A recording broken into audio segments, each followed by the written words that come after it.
Les petites news que j'ai repérées aujourd'hui, les amis. Les gars, bilan très décevant. Donc là, c'est un streamer qu'on appelle Drakeos, qui fait pas mal de streams, vulgarisation politique, etc. C'est plus un streamer du matin. Bilan très décevant pour Gabriel Attal, chez Brut. 17 000 vues depuis dimanche, environ 30 heures après l'upload. 8 400 sur sa chaîne perso. Donc là, Gabriel Attal, il a une chaîne personnelle maintenant où il va poster ses bails. Ah là là, en comparaison, Jean-Luc Mélenchon sur le même format, il a fait 115 000 vues en 24 heures, 260 000 3 semaines plus tard, 600 000 sur sa chaîne perso. Donc là, on le voit sur Brut. Non, les gars, je vous ai dit quoi? 200 pouces bleus. Non, 300, pardon, 300. 300 pouces bleus. Ah là là là là là là. Non, c'est ridicule, les mecs. Hein. Il est très loin, le petit. Ah là là, les mecs, moi ce qui me fait rire, clic, pow, moi ce qui me fait rire, c'est que ça casse le récit. Ça casse un petit peu le récit. Parce qu'on nous vend Gabriel Attal comme le jeune politique moderne, il est à l'aise avec les réseaux sociaux, TikTok, il fait des millions de vues, etc. Il est capable de parler aux jeunes parce que Brut, ça reste quand même un média de jeunes. Et sur le long format, face caméra, là où il doit créer justement de l'intérêt, il se casse la gueule. Ça ne prend pas, mon gars. Là, il se casse la gueule. Il se casse la gueule. Voilà. Voilà. Donc, il y aura d'autres interviews, etc., etc. Je pense que Gabriel Attal, il va flop sur... En fait, là où il va flop, c'est sur le nombre de vues quand il va mettre ses différentes interventions à la télévision. Parce que maintenant, la plupart des hommes politiques font ça. Ils uploadent leurs passages télévisés, ils les mettent sur YouTube, et puis on verra si ça fait des vues, etc. Mais Gabriel Attal, il flop. Un vent nouveau dans la politique. Pas sur YouTube, en tout cas, mon gars. Hein. Ah là là là là là là là. En fait, le problème de Gabriel Attal, c'est pas qu'il soit nul en communication. Il est peut-être bon en communication, bon, moi j'en sais rien. Hein. Il était porte-parole du gouvernement et tout. Le problème, c'est qu'on sent le produit pas sincère. Le discours travaillé avec ChatGPT, son équipe de com qui est nulle à chier. Voilà, il fait de la vieille politique en fait. Il fait de la vieille politique. C'est un copier-coller de Macron. En fait, c'est tout ce cocktail, tout ce mélange, toute cette recette, tous ces ingrédients qui font qu'il est nul. Genre, il est nul, les mecs. Il est nul. Je vous jure qu'il est nul. Mais au moins, je suis pas fou parce que vous le constatez aussi, le chat. Vous le constatez. Parce que Mélenchon, que tu l'aimes ou pas, tu sais qu'il y a du monde derrière. Il y a une vision, il y a une colère de la part des Français et même du politique. Il y a une base militante qui était très présente. On l'a vu avec le nombre de signatures sur Mélenchon2027.fr. C'est une pub déguisée, voilà. Il y a une ligne politique. Gabriel Attal, parfois, on a juste l'impression qu'il dit ouais, je suis jeune, je veux ci, je veux ça, etc. Frérot, vous cachez derrière la jeunesse, c'est bon. C'est plus un totem maintenant. C'est plus un totem. Faire croire que vous avez une jeunesse dorée ou je ne sais pas quoi, va te faire enculer, frère. Voilà, je le dis, va te faire foutre. Un peu vulgaire. Je m'excuse, je suis un petit peu vulgaire. Mais ça y est, cousin. Ça y est. Gabriel Attal, il a peut-être les codes de TikTok. Mais Mélenchon, il a un truc en plus, mon gars. Une histoire politique, ma gueule. Il a un sacré historique derrière, mon gars. Eh oui, frérot. Eh oui, mon gars. L'âge d'un vieux, c'est un atout maintenant. On peut dire ça, ouais, on peut dire ça. Donc ouais, il a bien flop, hein. Il a bien flop. Merci pour la comparaison, monsieur Drakeos.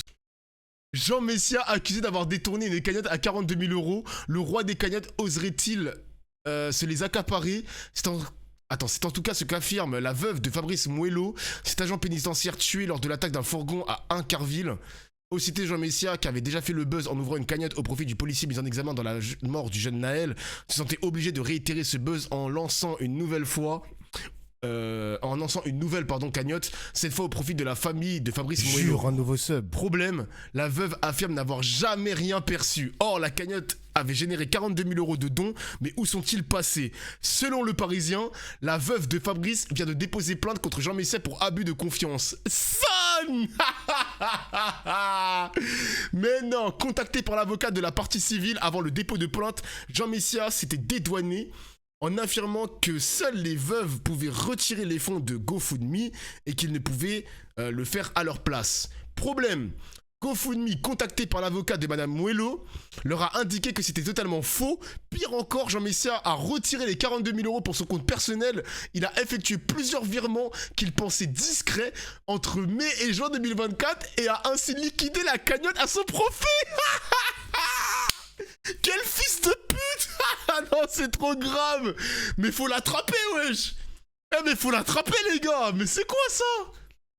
Il y a des gens qui ont... Mais alors, Éric Zemmour, vous ne payez pas vos gens qu'ils devraient ainsi détourner la veuve et l'orphelin? Non, fiston. Et ah non, c'est pas la première fois, hein. Un habitué, cet escroc. D'ailleurs, on attend toujours la preuve de son travail au ministère des Armées. 6 000 euros par mois pour un travail qu'il n'a jamais fourni. Putain, quel bâtard. Il a répondu ou pas de ces accusations? Évidemment qu'il n'a pas répondu de ces accusations. Évidemment, évidemment. Trop occupé à afficher des meufs voilées, hein, cet enculé, frère. Non, faut l'attraper, évidemment, faut l'attraper. Faut maintenir un petit pressing sur lui, les mecs. Il a dépensé la cagnotte d'électeur RN, finalement, c'est peut-être un infiltré. En vrai, c'est peut-être un infiltré. Mais tant que je vois des tweets comme ça, voilà, tant que je vois des tweets comme ça reste une grosse merde de vendu, les mecs, hein. Ça reste une grosse merde. Mais ça vous dit, ça vous donne la température de la droite. Qu'est-ce que la droite est capable de faire pour augmenter son compte en banque? Détournement de fonds publics, ça détourne des cagnottes, ça joue sur les morts, etc. La meuf, elle a perdu son mari, le mec, il a fait un geste, récolte de cagnottes, etc. Le mec, il a détourné la cagnotte pendant que la meuf, elle était en deuil. Non, nique ta mère, gros. C'est trop une dinguerie de faire des trucs comme ça, frère. C'est trop une dinguerie de faire des trucs comme ça. Un classique à droite, finalement. Un classique à droite. Ouais, ouais. Ce tweet, alors Manuel Bompard, il en a parlé tout à l'heure, donc il a débunké. Les équipes de Jean-Luc Mélenchon auraient contacté Squeezie, Léna Situation ou encore Théodora pour préparer des apparitions à ses côtés en vue de la présidentielle de 2027. Bon, la source, c'est le Parisien. La source, c'est le Parisien, les amis, donc faites attention quand même aux Parisiens. Selon les équipes de Jean-Luc Mélenchon, ils ont contacté des créateurs de contenu. Peut-être les amis qu'ils en ont contacté d'autres. Peut-être qu'ils m'ont contacté moi. Je ne sais pas. Bon, Antoine Léaumont, il a débunké, il a dit ceci est une fausse information. Bon, ça a été démenti. Peut-être que l'extrême droite derrière va contacter, voilà, des Alice Cordier, des A.D. Laurent, le débile de Sardoche. Ouais, moi, je pense que tous les coups sont permis. Voilà, tous les coups sont permis. Après, contacter Squeezie, Léna Situation, je sais pas si c'est compatible avec leur vision idéologique, politique. Faudrait leur poser la question, les amis. Moi, je ne sais pas ce que pense Léna Situation. Il y a de fortes chances que Léna Situation, elle baisse l'extrême droite. Pareil pour Théodora et pareil pour Squeezie. Mais est-ce que ces trois personnes sont LFI compatibles? Est-ce que ces mecs-là vont mettre un bulletin Mélenchon dans l'urne? Je sais que, par exemple, Domingo, il a avoué avoir voté Mélenchon, les mecs. Il a avoué avoir voté Mélenchon lors d'un podcast. Il y a eu un podcast... Il a voté Mélenchon, les gens ont partagé ça sur les réseaux, etc., dont moi. Tant mieux, tu vois, lui, il assume. Grim Cujo, il va voter pour Mélenchon, mais Grim Cujo, c'est pas un Squeezie, c'est pas un Léna Situation en termes d'influence, tu vois ce que je veux dire? C'est pas la même chose. Pas la même chose. Ah là là là là. On a parlé d'Ofla concernant une affaire de LFI, je vais voir après. Mais après, je sais même pas si on peut considérer ça comme un problème, parce que moi je me rappelle quand Macron il avait fait une vidéo avec McFly et Carlito, les gens ils avaient trouvé ça moderne, c'était stylé de voir un président dans un format YouTube, etc. Il y a des politiques qui font des vidéos TikTok, qui font de la trend, enfin ils surfent sur des trends, communication, etc. Bon, par contre, quand c'est la France Insoumise, quand il y a un article, même si c'est une fake news, les mecs, hein, même si c'est une fake news, rien que l'article, tu vois les commentaires, le nombre de vues, le nombre de RT cités, etc. Ça tombe sur Mélenchon et ça insulte même les créateurs de contenu, etc. Ça te dit à quel point qu'il y a un deux poids deux mesures. Quand c'est Macron, c'est cool. Quand c'est Mélenchon, ah t'es pas normal, c'est de la récupération, laissez tomber les youtubeurs, nanani, je sais pas quoi. Oh. Il des commentaires de... Ouais, je viens de le lire le commentaire, je l'ai lu. Mais moi ça me choquerait pas de voir l'extrême droite contacter des influenceurs d'extrême droite, hein. Ça me choquerait même pas, hein. Ça me choquerait même pas, hein. Après, là où je serais d'accord avec une partie du chat, je pense que les influenceurs, ne doivent pas devenir des panneaux publicitaires politiques parce que ça peut devenir un piège pour eux. Ça peut devenir un piège. Ils peuvent se placer, mais sans pour autant être une véritable publicité pour la France Insoumise, ou le RN, les macronistes, etc. Je pense que là, Squeezie, Léna Situation, Théodora et d'autres doivent protéger leur intérêt. Parce qu'il y a quand même un intérêt économique, un intérêt aussi pour l'image, etc. C'est important. C'est important. Thibaut Inchep qui fait la propagande de Macron. Alors, il a avoué avoir voté Macron, mais je ne dirais pas qu'il a fait la promotion de Macron. Je ne dirais pas ça. Je suis pas là pour sucer Thibaut Inchep, hein, mais je suis pas trop d'accord avec le fait de dire que Thibaut Inchep il a fait la promotion de Macron. Je n'irai pas jusque là. Il a quand même fait la promotion, d'accord, des systèmes, des dispositifs de l'État, mais dire qu'il a fait la promotion de Macron, je sais pas. Je sais pas. Il a bien participé à la propagande du gouvernement. Ah ouais, vous trouvez? Ouais. Ouais. Après, il y a un truc. Alors Mélenchon, il s'est quand même brûlé à l'exercice. Mélenchon qui veut parler à des créateurs de contenu, ça je veux bien l'entendre. Mais demain, est-ce qu'il va accepter que des créateurs de contenu créent un vrai échange politique avec des questions dures sur, par exemple, le nucléaire, on en a parlé tout à l'heure, sur le climat, sur le logement, sur les influenceurs, l'emprise des médias aussi, sur le monde du cinéma, la culture et tout. Est-ce que Mélenchon pourrait se laisser tenter par cet exercice des questions dures, ou est-ce qu'il est juste là pour gratter leur audience, gratter une photo avec Léna Situation? Ça, c'est une vraie question à se poser, les mecs, hein. Ça, c'est une vraie question à se poser, hein. Et le problème, c'est pas juste de parler aux jeunes, Léna Situation, Squeezie, bon, jeunes, ils ont quasiment 30 ans maintenant. Le problème, c'est de leur parler comme si c'était juste, voilà, des audiences, des vues YouTube. Non, il faut une idée de fond, tu vois. Il faut une idée de fond. Il a quand même sorti une vidéo, je fais le nouveau service militaire fit Gabriel Attal. Ah ouais, putain, c'est vrai. Bon, je vous donne le point. Pour Thibaut Inchep, je vous donne le point, le chat. Vas-y, je vous donne le point. Comme ça, vous allez lâcher ma veste. Je vous donne le point, les mecs. Tranquille.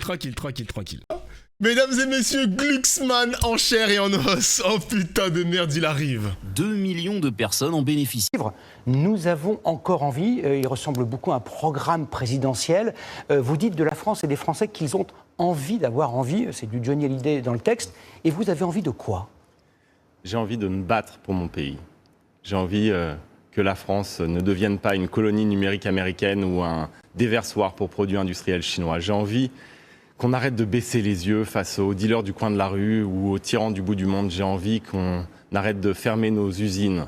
J'ai envie qu'on redresse l'école publique. J'ai envie d'aider, de me battre pour cet agriculteur qui supplie ses enfants de ne pas reprendre l'exploitation familiale parce qu'il ne veut pas qu'il touche 700 € par mois pour travailler 70 heures par semaine, ou d'aider ce policier qui ment à son propre enfant pour lui éviter d'être harcelé à l'école en lui racontant qu'il est pompier. Moi, j'ai envie de me battre pour ces millions de travailleurs français, qui n'arrivent pas à boucler leur fin de mois et qui sont méprisés, qui se sentent oubliés par ceux qui les gouvernent, notamment les macronistes depuis 10 ans. J'ai envie de me battre pour que la France redevienne la France. Vous faites une proposition dans ce livre, celle d'un nouveau contrat patriotique. Ça veut dire quoi concrètement pour les téléspectateurs qui nous regardent? Ça veut dire qu'on a besoin de recréer du lien entre nous, entre chacun d'entre nous et la France. Ça veut dire qu'il faut réparer les solidarités entre les générations, réparer les solidarités entre riches et pauvres, réparer les solidarités entre les territoires. Ça veut dire qu'il faut investir massivement dans l'éducation. Moi, je propose notamment un service civique universel et obligatoire pour que chaque jeune Français puisse donner de son temps, de son énergie à sa patrie. Ce que je veux, c'est qu'on se sente tous dépositaires de l'avenir de notre pays. Ce que je veux, c'est qu'on embrasse la transition écologique, la révolution énergétique, qu'on puisse s'émanciper de notre dépendance au gaz et au pétrole qui nous coûte si cher. Vous avez vu à quel point le prix à la pompe dépend des décisions de Donald Trump ou de Vladimir Poutine ou des mollahs iraniens. Eh bien, moi, ce que je veux, c'est la liberté. Je veux que chaque Français puisse avoir accès à une voiture électrique, à des transports en commun qui fonctionnent. Ce que je veux, c'est qu'on soit libre en France. Et à titre plus personnel, on sent dans chaque page de ce livre que vous avez envie de vous présenter à l'élection présidentielle. Qu'est-ce que vous attendez pour vous déclarer? Le sourire! Je ne ferai pas un candidat de plus sur l'espace de la gauche démocratique. Vous avez noté qu'il y en a déjà trop. Et vous ne répondez pas à ma question. Et donc, qu'attendez-vous pour vous déclarer? je me donne 3 mois. 3 mois pour sillonner le pays et proposer ce nouveau contrat patriotique. 3 mois pour réunir ma famille politique. Ok. Et à la fin, nous aurons une seule candidature parce que notre responsabilité est immense. J'ai l'intime conviction que notre espace social-démocrate est le seul qui peut vaincre l'extrême droite en 2027. Pourquoi ? Parce que Jean-Luc Mélenchon perdrait au deuxième tour face à Bardella dans les grandes largeurs. Mélenchon. Et parce que les Françaises et les Français ne voteront pas pour un Premier ministre d'Emmanuel Macron qui est comptable de son bilan. Donc notre responsabilité est immense, et la mienne en particulier, parce que j'ai fait le seul score à 2 chiffres de ces 10 dernières années pour la social-démocratie à une élection nationale. Et je suis comptable de Ah, arrête de flexer sur les européennes, s'il te plaît, genre, c'est nul, mon gars. l'espoir que j'ai levé de ces 14%. C'est pas la même chose, que la nous avons fait en présidentielle, les 2024. européennes. Et vous parliez de Jean-Luc Mélenchon à l'instant. C'est le seul candidat dans la grande famille de gauche à être officiellement candidat. Il est en ordre de bataille.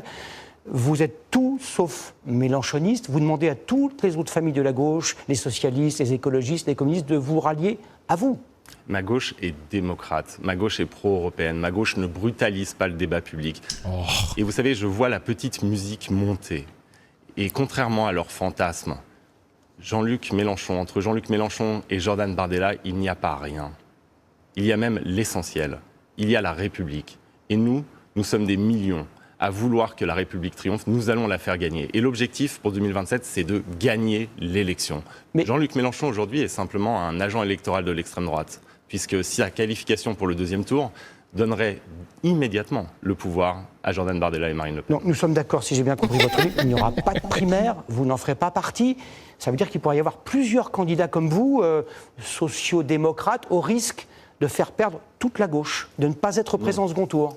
Moi, je vous garantis qu'il y aura une seule candidature, que nous nous réunirons. Qui sera la vôtre ? Parce que nous verrons la personne la mieux placée. Et ça commencera le 13 juin. Nous organisons le premier grand meeting de la campagne de la gauche démocratique et écologiste.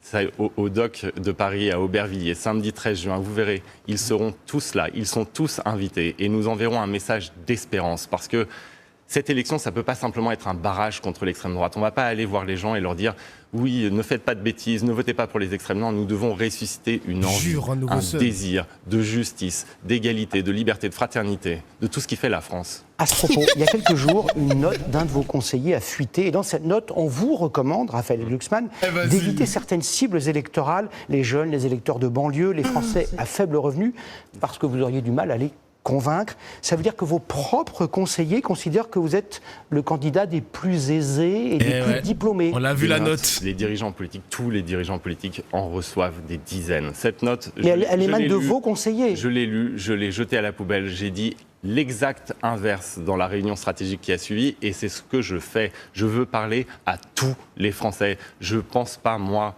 que les quartiers populaires des grandes villes soient la propriété de la France insoumise. Je ne pense pas que les sous-préfectures, les classes moyennes, les classes populaires de la France rurale soient condamnées à voter pour le Rassemblement national. J'entends leur colère et j'entends aussi leur envie, une envie frustrée, l'envie de faire partie de l'aventure collective française. Et c'est ça que je veux ressusciter, moi, cette envie. Et donc, quand François Ruffin, l'un de vos camarades de gauche, dit de vous que vous êtes hors sol, déconnecté, sans ancrage, que vous faites partie d'une élite arrogante, vous dites rien de cela n'a de base rationnelle. J'étais content. En vrai, les amis, j'étais content quand Ruffin, il a mis une petite balle à Glucksmann. Là, j'étais content. Là, c'est Ruffin LFI Corps, là. J'ai bien aimé. La France a été gouvernée depuis 40 ans par une élite arrogante. Et je n'en fais pas partie. Au contraire, je combats cette arrogance et cette déconnexion. Quand je me bats pour que le dumping chinois ne détruise pas nos emplois, eh bien, ce n'est pas déconnecté. Quand je me bats pour que la gauche enfin embrasse la question de la défense et de la sécurité, c'est tout sauf déconnecté. Et donc, la gauche, ce que je veux dire jure, ce soir, très important, c'est que notre espace politique peut gagner cette élection. Donc, arrêtons de nous tirer dessus et espérons gagner. Pas pour simplement gagner, mais pour transformer la vie des Françaises et des Français, pour mettre fin à cette injustice, pour faire en sorte que la politique existe pour les plus pauvres d'entre nous, pour ceux qui souffrent, ceux qui ont besoin d'elle pour vivre. Merci beaucoup, Raphaël Glucksmann, d'avoir accepté notre invitation. Dans un instant, Putain, le Cap Clair, l'Ukraine, Xi Jinping, la Nouvelle-France, mon livre, wow, il en restait du bingo les mecs, on était nuls, hein. On était un petit peu nuls quand même. Hein. C'était nul, il a rien dit, frérot, il a rien dit. Hein. Bon, alors, il a rien dit, mais le seul truc important et essentiel, c'est que pour l'instant, je ne sais pas comment ça va se passer dans son crâne, hein, mais pour l'instant, il n'est pas candidat les mecs. Hein. Il n'est pas officiellement candidat. il y aura son meeting de con là à Aubervilliers. Ensuite, il va sillonner la France. Il va parler avec le PS et d'autres partis politiques de gauche, social-démocrates, écologiques ou j'en sais rien. Mais pour l'instant, il n'est pas candidat. Ok.